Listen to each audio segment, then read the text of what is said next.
Good morning, everybody. Christine Barconi here in the NBC4i Streaming Center. It is July 7th, which means today is the day that voting has started here in the state of Ohio. Early voting, we call it, for the special election that will be taking place in August for Ohio's 11th and 15th congressional districts. Here in the central Ohio area, we are focused on, of course, the 15th district, which encompasses a large area. Secretary of State Frank LaRose joining me right now. If I can get there he is. Hey, Secretary, good morning to you. Busy time, special election for you guys happening right now. What do the people of Ohio need to know to make sure that their vote counts? You're right. It's exciting. I know for a lot of people, it's it's summertime. We're enjoying our family vacations. We'll be getting ready for back to school in a few weeks and all of that. But it's actually time to think about voting if you live in the 15th congressional district. We have a special election going on, and it continues for the next 4 weeks. Ohio is one of those states, one of the really few states in the nation that has a whole month of early voting. And so effective today, early voting is underway. In fact, actually for the last couple of weeks, overseas and military members have already been voting. But today, for the rest of the week and for the next 4 weeks, you can go to your Board of Elections. We're open from 8 to 5 for the next 3 weeks. And then the week right before the election, we stay open until 7 p.m. Every night that week. We're also open on Saturday and Sunday, as well as the Monday before Election Day.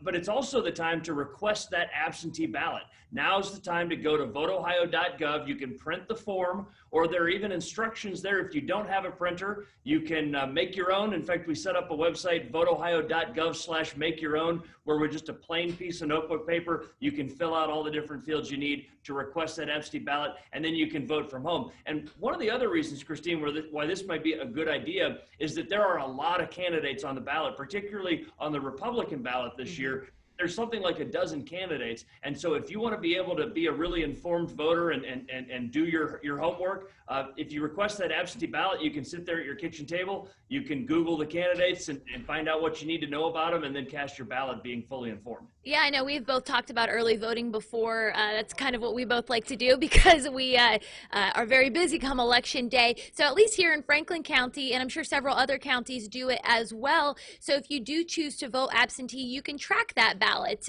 to make sure your vote counts as well. So that's a really good resources that the different counties will provide.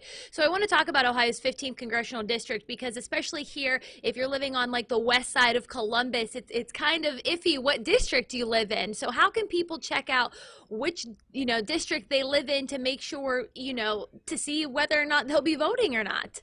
Yeah, absolutely. Well, first of all, if you know that your former congressman was Steve Stivers, Yes. well, then you live in the 15th congressional district. Of course, Congressman Stivers resigned from that seat and has now taken the leadership role at the Ohio Chamber of Commerce.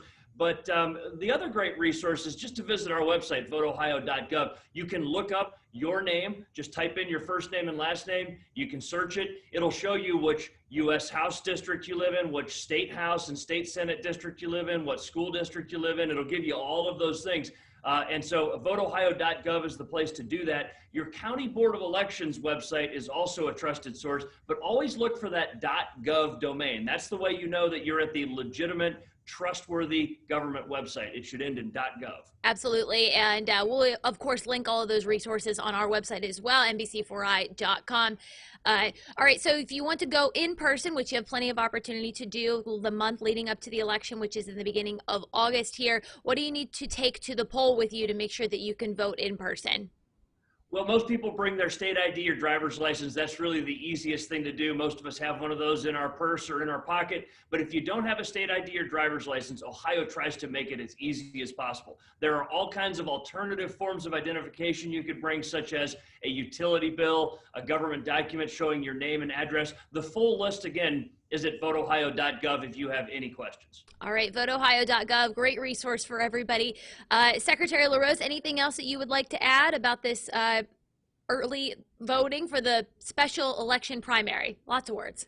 Yeah. Many of our counties are still looking for poll workers. Last year, We had this monumental effort to recruit poll workers. It resulted in 56,000 patriotic Ohioans out there to work the polls in the middle of a really difficult circumstance last year. Of course, this year, things are a little bit quieter, so maybe people aren't thinking about it. And so a few of our counties are still looking for poll workers. If you live in one of those counties that's having that special election this summer, if you're looking to make a little extra money, do something patriotic to help your community, voteohio.gov is the place to sign up, or just call your county board of elections. They will train you, a few hours of training, and they'll assign you to a polling location probably pretty close to home.